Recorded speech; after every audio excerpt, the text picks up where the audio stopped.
welcome to this edition of the Big Blue in the Bronx podcast, sponsored by all to do with gaming.com. Save 30% off your entire order with the promo code BIGBLUE30. Alex Ivers put us back again on this Friday, the Friday before the Giants and the Bears game.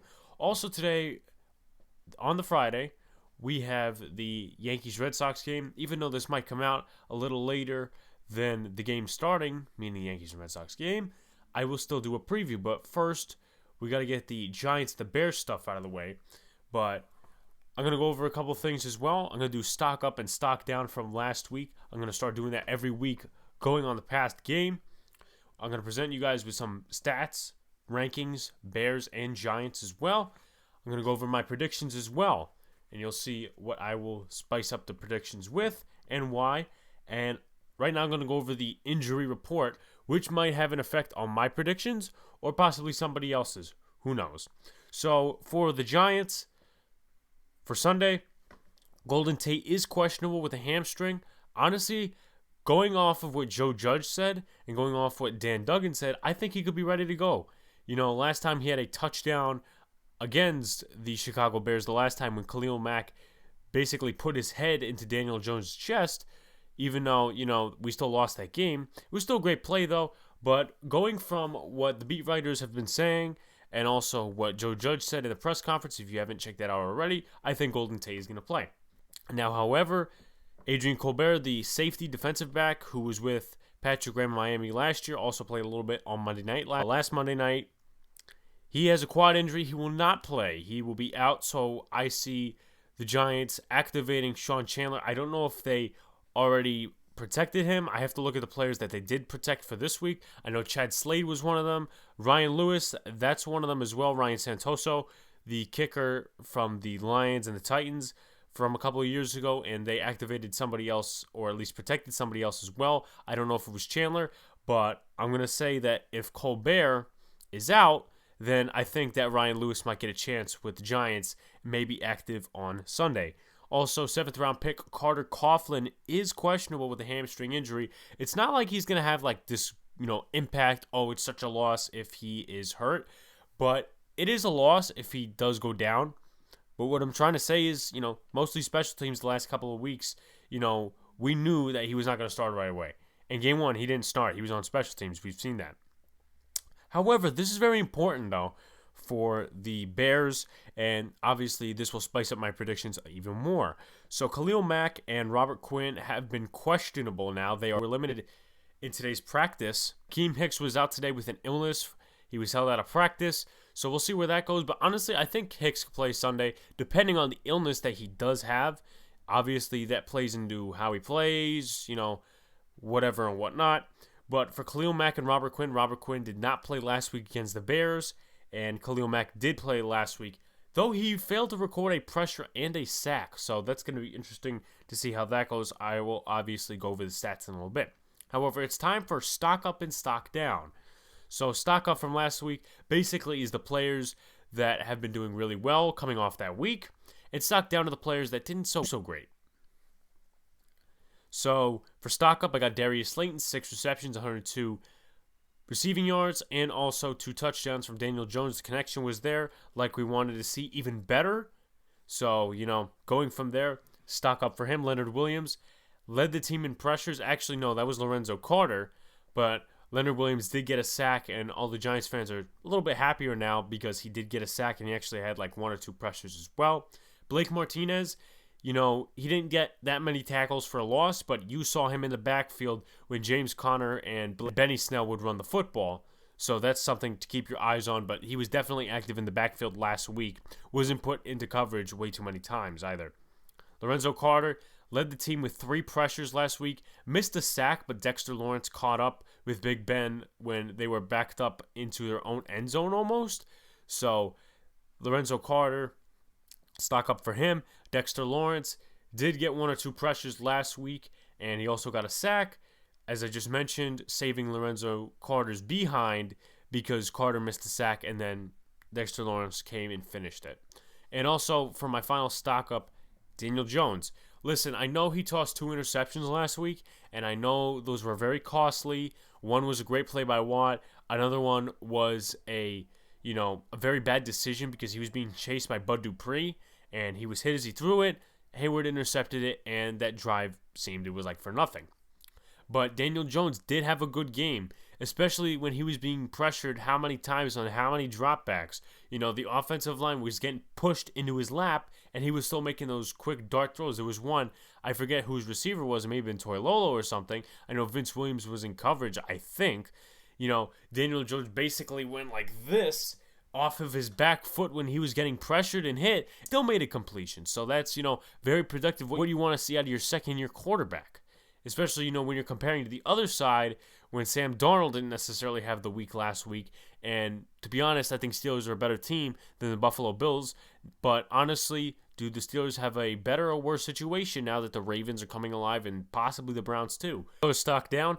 Linebacker Kyler Fackrell didn't get a lot of pressures last week. Didn't get any from what I saw. Didn't make any really impact plays, not even a pressure. So I have him stocked down from there. Pro Football Focus rated him as one of the worst edge rushers coming off of last week. And I know I don't necessarily, go off of Pro Football Focus. And I know a lot of people say, oh, you only do it because you're narrative. No, I don't. Because when I see something, I can agree with somebody on something else. It's necessarily the takes and some of the harsh grades that they do give players. Evan Ingram, easily ranked the worst tight end in football coming off of last week. 2 key drops. One of them wasn't necessarily a drop, but one was when Daniel Jones was rolling out right. And this was in the red zone. I'm pretty sure it was when the Giants were in the red zone after the Deontay Johnson fumble. Jones was rolling right. TJ Watt was there, so if he would have threw it over him in a way or directly at him, TJ Watt could have had an interception. But Jones basically rolled out, and Ingram couldn't reach out the extra 2 inches to catch the ball. Also, he had a bad night with blocking. And even though the OPI was bullshit against him, because I was watching and I saw he only had one arm going there when literally basically Terrell Edmonds or whoever was in coverage was fighting him on it. It looked like a mutual thing. So you can't really say, oh, pass interference only on the offense. You could say it on the defense as well because he's pushing in as well. But other than that, he didn't have a good week last week. Isaac Yiadom, he allowed 1 touchdown, took a really weird angle of the ball when Juju Smith-Schuster got his first touchdown of the season. That was the first touchdown for the Steelers this season as well because that went from 3 to 9 and Boswell missed the extra point. Corey Ballantyne, I would say it's a minor stock down in a way. He didn't do excessively horrible last week, but towards the end of the game with him and Darnay Holmes, they started, opening up their weaknesses. Ben found Deontay Johnson a couple times when Corey Ballantyne was in coverage. Not good. Darnay Holmes missed a couple of tackles. Not good. Jabril Peppers missed an open field tackle against Benny Snell, one he really should have got, and was really struggling in coverage against Eric Ebron as well. Even though Ebron wasn't targeted as much, Cameron Fleming allowed a sack last week, was pretty much dominated by TJ Watt and the other blitzers and rushers coming out of there. Kevin Zeitler didn't have a great week last week either. Nick Gates, the same thing. He's a new starter at center.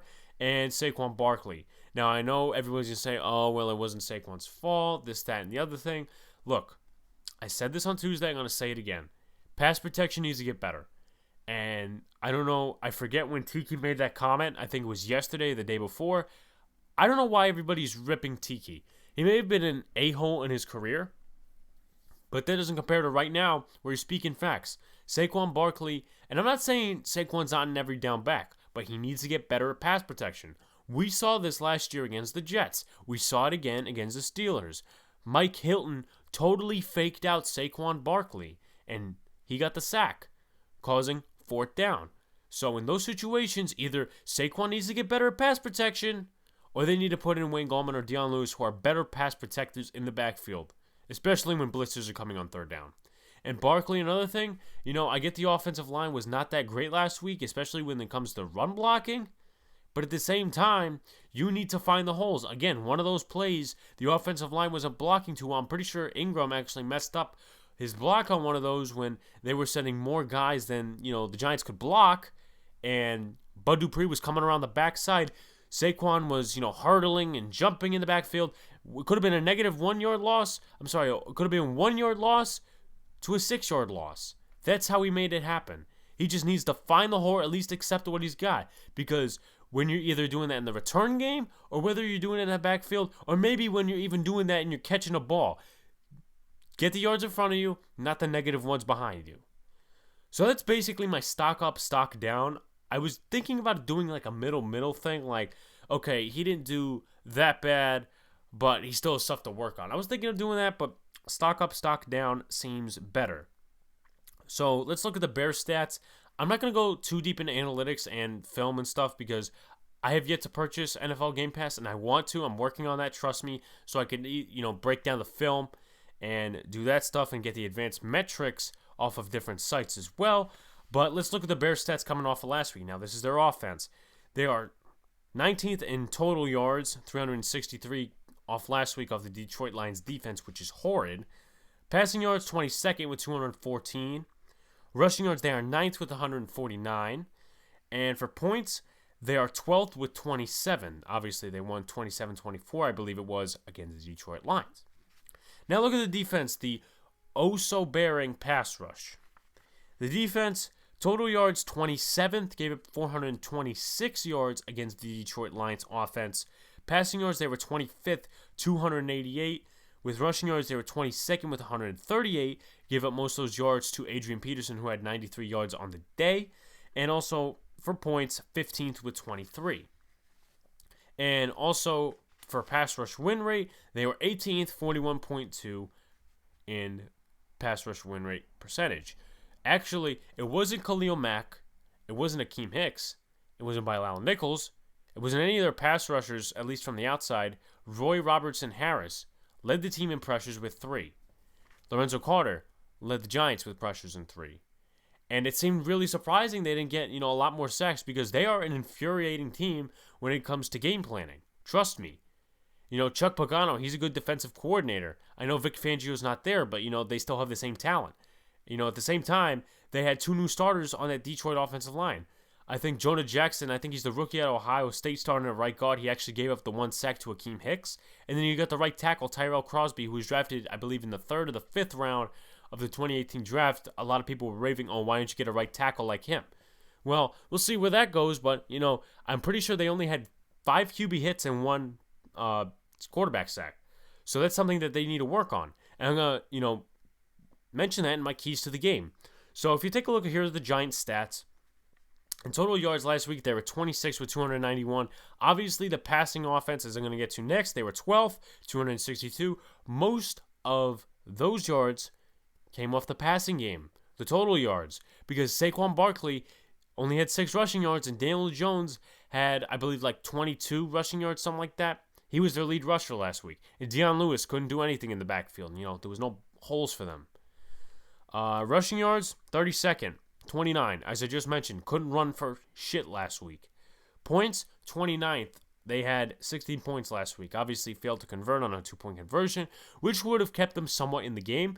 But at the same time, look at how many minutes were left, how many timeouts were left. Better clock management, but at the same time, the Steelers basically finished off with a Juju Smith-Schuster touchdown. Now we go to defense, which actually wasn't that bad last week. And a lot of, people are saying, oh, well, the defense did this, the defense did that. We'll leave them to that. Anyway, total yards, they were 12th, 349. Allowed Big Ben 208 passing yards total, 10th in the league. 141 rushing yards, that is 25th in the league, if I'm not mistaken.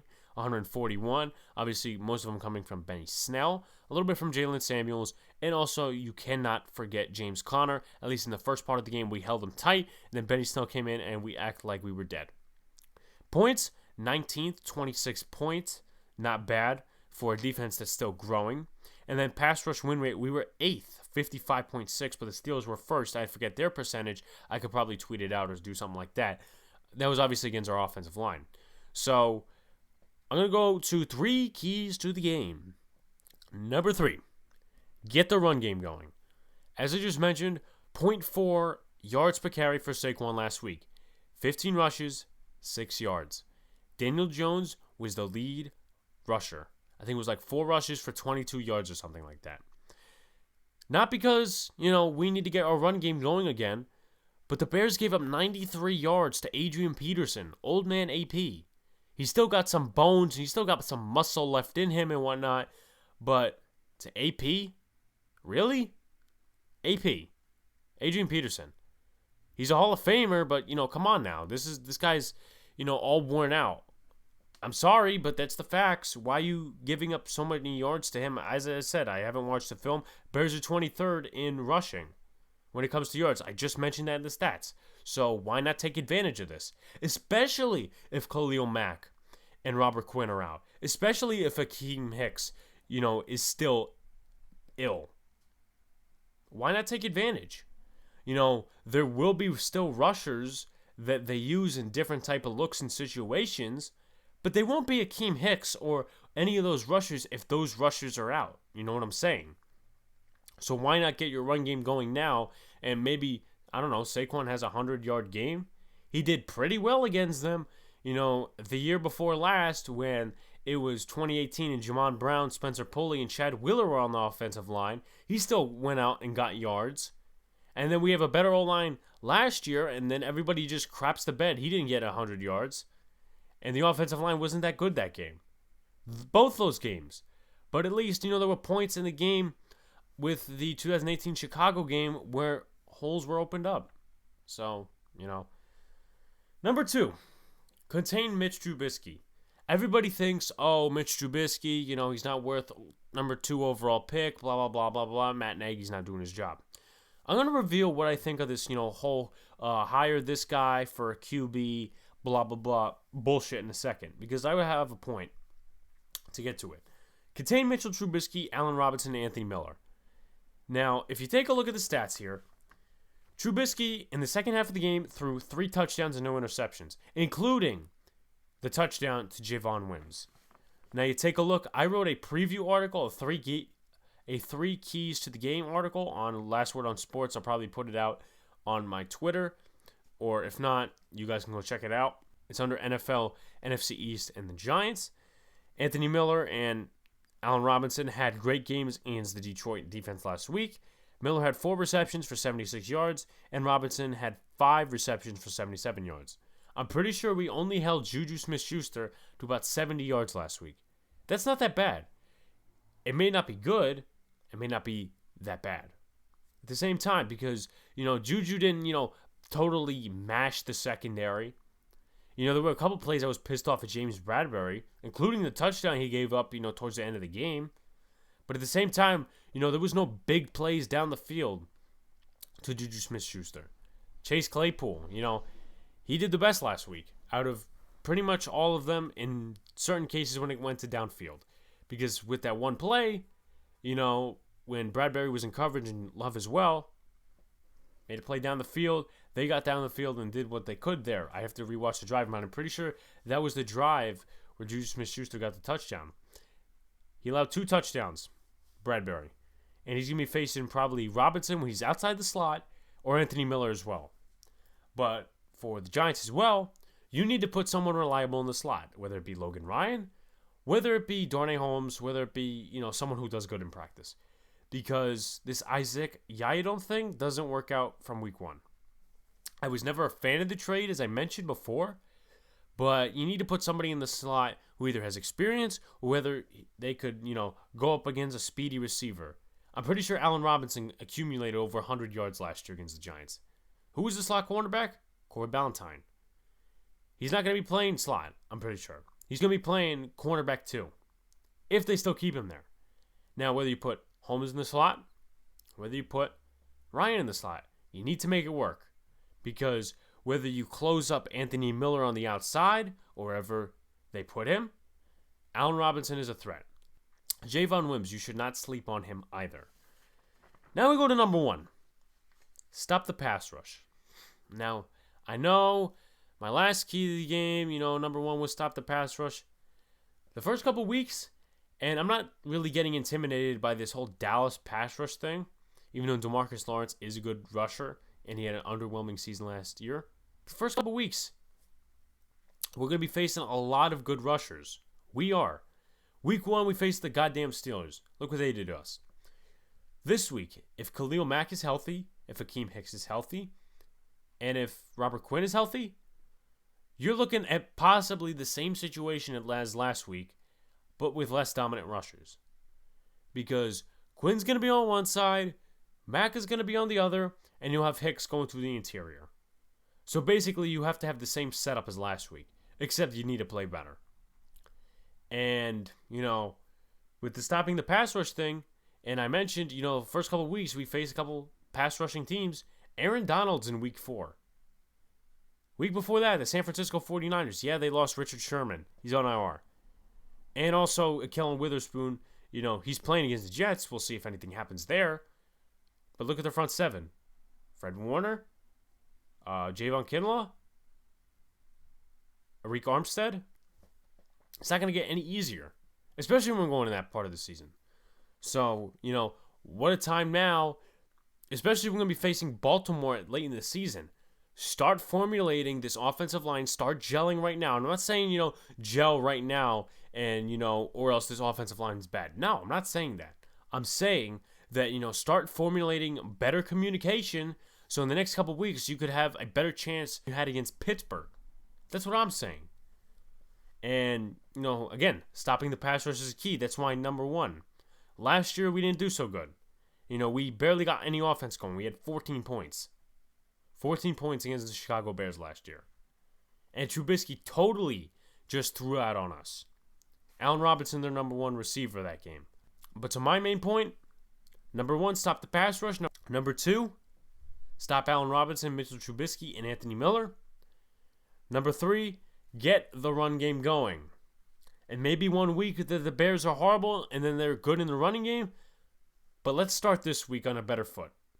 I don't want 6 rushing yards again. Because that was a repeat of the Jets game, even though we got more yards. And you could say, oh, Saquon, that big screed play downfield. Look, I'm not going to say that wasn't a good play. But we need, better communication, better chemistry, better teamwork. Because this is a team. A lot of people forget that. They're like, oh, Saquon this, okay. Now to my predictions. Now, I thought about this a lot. And when Sean and I and Luca go over our predictions, because we do some system, a lot like the Michael K show, we're picking our picks. I am picking the New York Giants over the Chicago Bears. The score, 24-20. I believe that the Giants didn't do that horrible when it comes to the defense last week.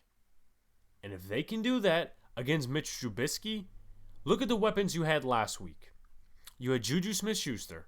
You had Chase Claypool, who was a deep threat.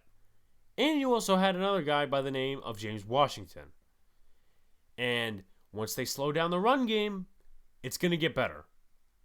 So, from then on, you don't have as many weapons as the Steelers or as better of an offense as the Steelers right now. I've always discredited, at least before this season, the Steelers offense. Oh, Big Ben, Big Ben came to work, but we only limited him to so many yards. And that's a good thing.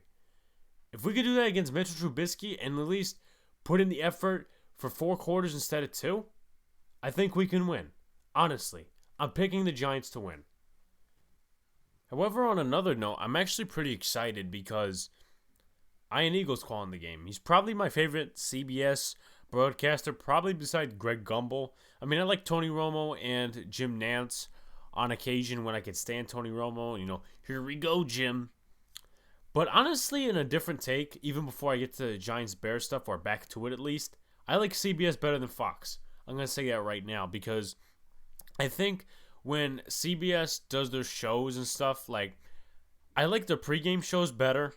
I think they evaluate a lot more things. What really social distances me from Fox is that, CBS doesn't really have a lot of, I would say, sports talk shows as you would say Fox, like Colin Cowherd and Undisputed. What really bothers me about Fox is that, they make a bunch of takes and then they change their opinion and their view later on. And they don't even say that they had that view, and then, they changed it. Even though it was a different situation, Colin Cowherd had the Ravens going 16-0.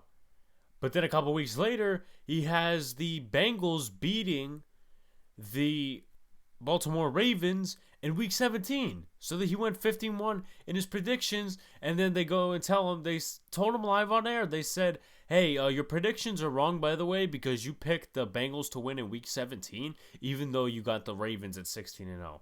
I mean, honestly, I don't know how you believe that the Ravens are going 16-0.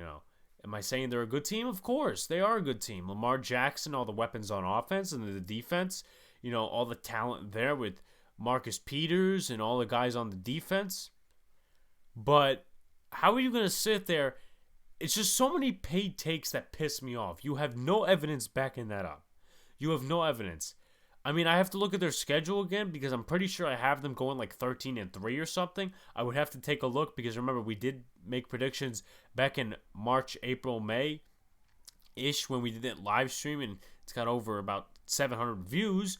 Probably the most views on this YouTube channel. Thank you guys so much for that. It's come from outside viewers too, like Seahawks fans and Falcons fans and Rams fans, But what really pisses me off about Fox is they make a lot of paid takes, and you are paid to do that. It is your job, but at least when you're giving me a stupid take, back it up. And Skip Bayless and Shannon Sharp have done the greatest job in the world of pissing me off at times, especially when they're talking about the Giants. Stephen A. 2 has definitely done that because they're saying, oh, the Giants suck, this, that, and the other thing. Like the other day, they had Reggie Bush on, and he was basically defending Saquon Barkley and basically trashing the Giants team, and he was like, oh, well, the Giants don't have, an offensive guy, a running back guy is like a head coach. Well, what did you expect? And this is going to lead me to my next point about Matt Nagy and that stuff, when I was talking about earlier. The Giants had an offensive coach. His name was Ben McAdoo, then it's Pat Shurmur. Obviously, Saquon Barkley spent 2 years with Pat Shurmur. What from there did Saquon get better at in the case? Now, I'm not saying he's not a dynamic runner, but at the same time, he's having the same pass protection issues from there as he is now. So, I really don't understand, why you're trashing Jason Garrett and why you're trashing Joe Judge. Meanwhile, the last regime of coaches was mainly offensive and really more geared to offensive. Because you take a look at the first year. Saquon Barkley was put in to help Eli revive his career. That didn't happen. So the next year they went and drafted a quarterback. His name is Daniel Jones. And that year they used him in, multiple different ways. And that year was about developing Daniel Jones. Whether I agree with the firing of Pat Shurmur, which I do in multiple cases, but at the same time you have to bring up a lot of different points, which leads me to my next point. I know I'm getting way off topic here with this whole Bears-Giants thing. I mean, I'm pretty much finished with that. But this is just a side point. Everybody's saying, oh, hire this guy because he's a quarterback guru. Hire this guy because he's a quarterback guru. Hire this guy because he's an offensive mind. Where has that turned out right? Screw the head coach. Screw the total working on the defense and whatnot. Matt Nagy, other than the first year of his reign, what has Mitch Trubisky done? Other than a 2018 Pro Bowl, what has he done? Look at Adam Gase with the Jets. Where was Darnold last game? He was like 0 for 6, 0 for 7 to start the game. He was missing throws left and right. He was throwing across his body to one pass. Threw an interception. If you look at the game, and he may have finished okay, but he didn't start off that good. And then you have our own situation where you have Pat Shurmur come in and help Eli, help revive his career. Everybody's saying, oh, well, he revived Case Keenum's career.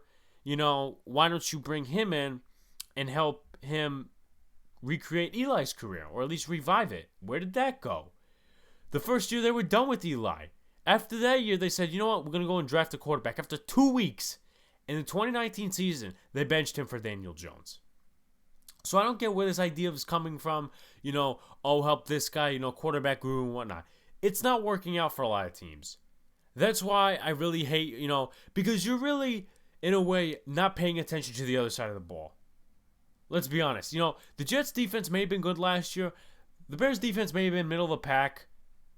But you take a look and, I know it's one game, but you take a look, the Bills-Jets game, the Jets defense was horrible. The Jets defense was horrible. What are you going to disregard that? And they have a coordinator named Greg Williams. He's had an outstanding career as a defensive coordinator.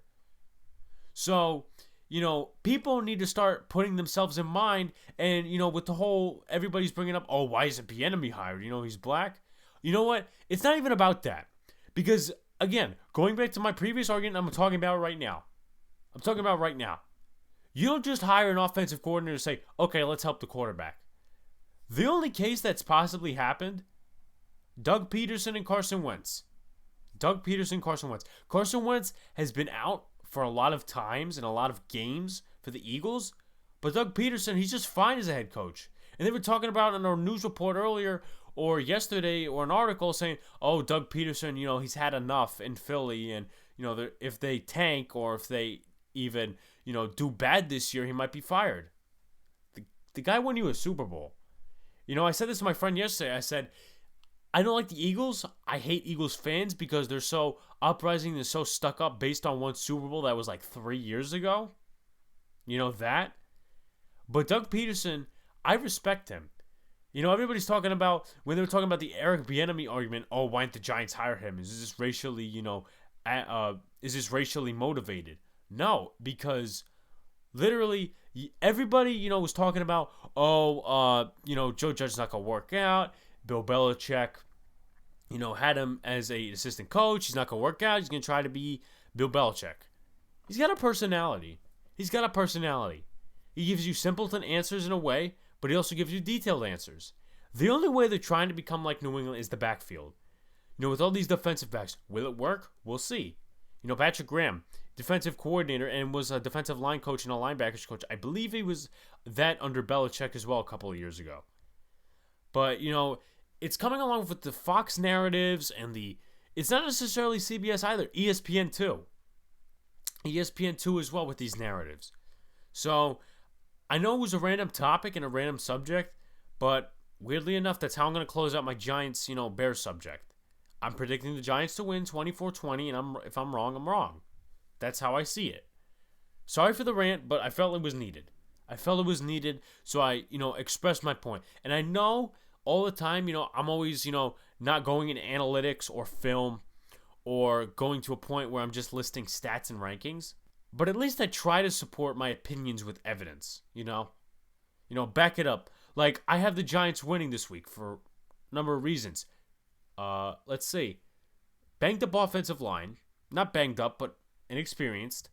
And the Steelers, totally destroyed us last week. But I think that Jason Garrett and Mark Colombo could work together with this offensive line and get this offensive line, at least ready for week 2. The left side of the offensive line for the Detroit is not that bad. Frank Ragnow, the center. Taylor Decker, he just got a paycheck. Joe Dahl, the left guard. So that side is fine. You could only get one sack, even with Khalil Mack, off the right side. When Jonah Jackson, the rookie out of Ohio State. And then you got, somebody who hasn't started in a long time, Tyrell Crosby. You can only get one sack. And they were 18th in pass rush win rate. So there's a lot of stuff that points out to a lot of people leading predictions is saying, yeah, the Giants can win this week. So that's how I'm going to back up my point. That's how I'm going to finish this segment. Next off, it's going to be the Yankees and the Boston preview. Okay, so I'm going to start out with each team's starting lineup tonight. This is obviously game 1 in Boston. For the Yankees, they have Jordan Montgomery going against the Red Sox pitcher Martin Perez. So for the Yankees, batting first at second base is DJ LeMahieu. Batting second, Aaron Judge in right. Batting third is Giancarlo Stanton, the designated hitter. Batting cleanup, the first baseman, Luke Voit. Batting fifth is Gleyber Torres at shortstop. Batting sixth is Aaron Hicks in center field. Batting seventh is Giovanni Urshela at third base. Batting eighth is Gary Sanchez, the catcher. And batting ninth is Clint Frazier. So for the Red Sox starting lineup, batting first in right field is Alex Verdugo. Batting second is the third baseman Rafael Devers. Batting third is the shortstop Alexander Bogaerts. Batting fourth is left fielder J.D. Martinez. Batting fifth is Christian Vasquez, the catcher. Batting sixth is designated hitter Kevin Plawecki. Batting seventh is Jackie Bradley Jr., the center fielder. Batting eighth is Michael Chavis, the first baseman. Batting ninth is Christian Arroyo at second base. Okay, so if we take a look, I'm going to do this real quickly here. I'm going to recap really the 3 games based on box score, obviously play-by-play and watching the game is a different story. But I'm going to recap these 3 games based on what the Red Sox did. Obviously, these are not updated records. If you go to the 3rd game, they are updated records. 19-32, the Red Sox are 11-15 away. And then the Marlins are 25-23, 8-13 at home. Not very good for home field advantage, but I guess they're used to no fans. Being that Marlins don't have a lot of fans because their baseball team literally sucks monkeys. Anyway, before I get to the pitching, it doesn't look like a lot of struggling in the batting order. It seems very good, I would say. Not too many Ks, even though it was 9 here.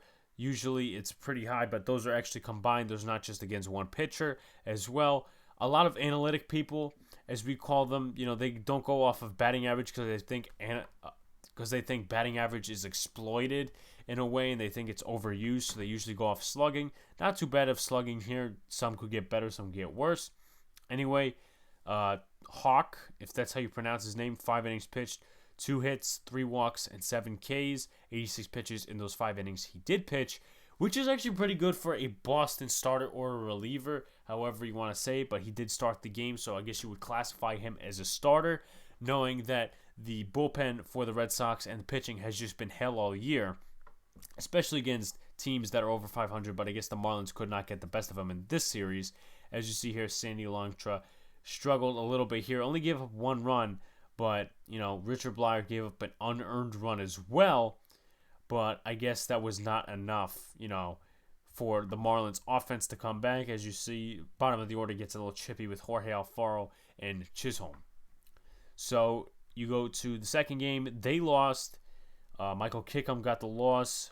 Yimi Garcia, I believe his name is, got the win. I'm pretty sure we had a guy by the name of Yimi Garcia, or I might be confusing somebody. But anyway, the Marlins offense pretty much broke out here. This is what I was talking about when the pitching. Michael Kickham, 6 earned runs, 7 hits, 2.2 innings, 3 Ks, and 2 homers. I'm pretty sure that pitching 61 pitches and almost 3 innings is not that good, especially when your pitch count in 6 runs, especially against an offense like the Marlins. But going off of what I just said earlier, the Marlins, it's on and off with their offense, and the Red Sox pitching has been really bad this year. They even used Chris Mazza in here, and, they've used a couple of different pitches, but it just doesn't seem to work for them. Here you can see, what happened. Garrett Cooper, former Yankee homer, to Jorge Alfaro, Lewis Brinson, Obviously, I would probably have to go back and watch the game to get an in-depth analysis, or at least go to analytics, but for a simple preview, I'm not going to do that. Now we move to Game 3, which was yesterday. Nathan Eovaldi, the former Yankee, was on the mound. Didn't do that bad. 2 hits, 5 innings, 76 pitches. I think they could have left him in a little bit more.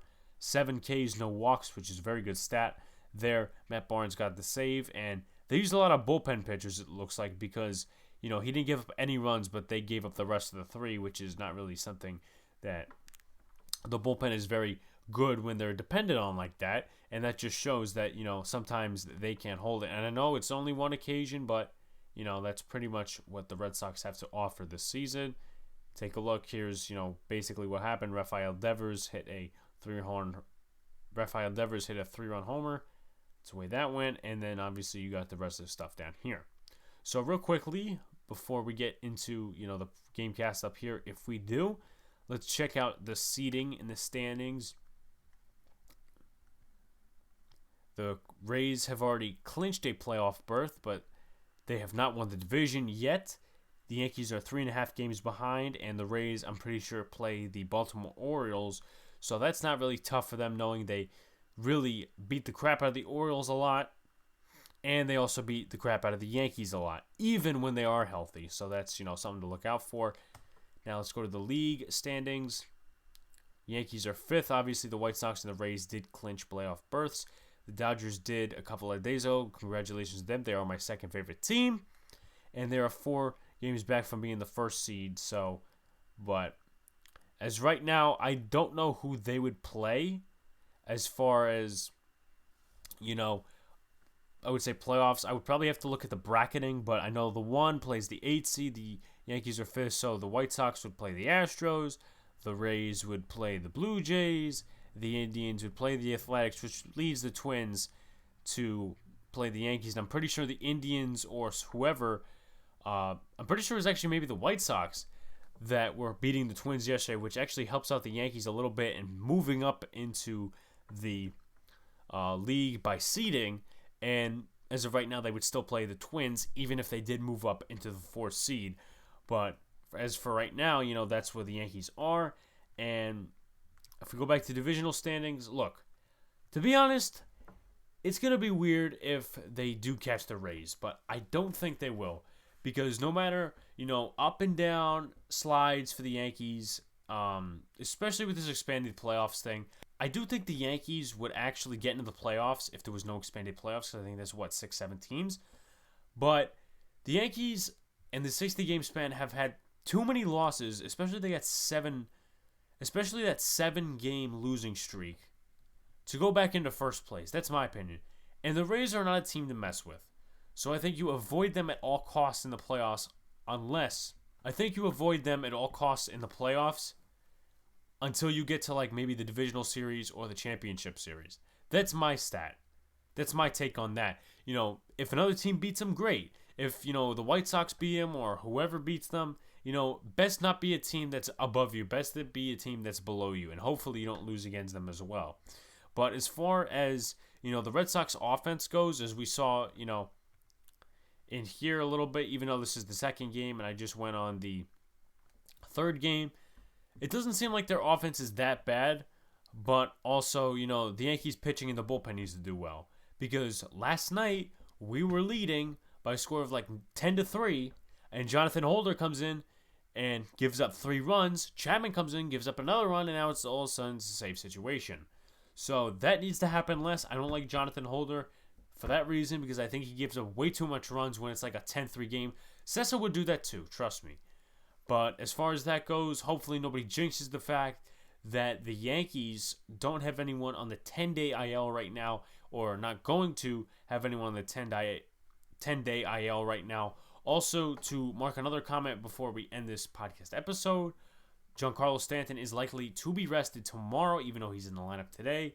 And then they're going to give Judge the day off on Sunday, which is the rubber game of the 3-game set, which means that they're slowly easing them back into healthy situations. This is not for analytics. This is just for health reasons, because Judge played 1 game the last time and he went back on the IL. So that's really something to monitor. I think Boone is taking a much more cautious approach, especially the way he did with the Glaber injury. If it's a based analytic move, and let's just say Giovanni Urshela or Luke Voigt has a good day, and then he benches him, there's no need to do that. I will argue against that. But when you're doing it with Stanton and Judge, 2 players who are nursing injuries almost every day, it's sort of smart. That's the way I see it, at least. But anyway, thank you guys for listening to this podcast episode. Subscribe to our YouTube channel. Get the notifications. Turn on the notifications button so you get notifications to join the conversation. Also, follow our social media pages on Twitter and Instagram at Big Blue in the Bronx. Updates will come on there always. Our podcasts are available on Podbean, Spotify, Apple Podcasts, Google Play, Amazon Music now, iHeartRadio, Overcast, and CastBox. And pretty much thank you guys for supporting us through this time. Even though I haven't been asking for money, you guys are downloading the episodes from different regions, wherever you are, whatever platform. Thank you guys. Let's hope for a Giants victory on Sunday. I really want to have a happy recap rather than just saying, okay, the Giants just lost.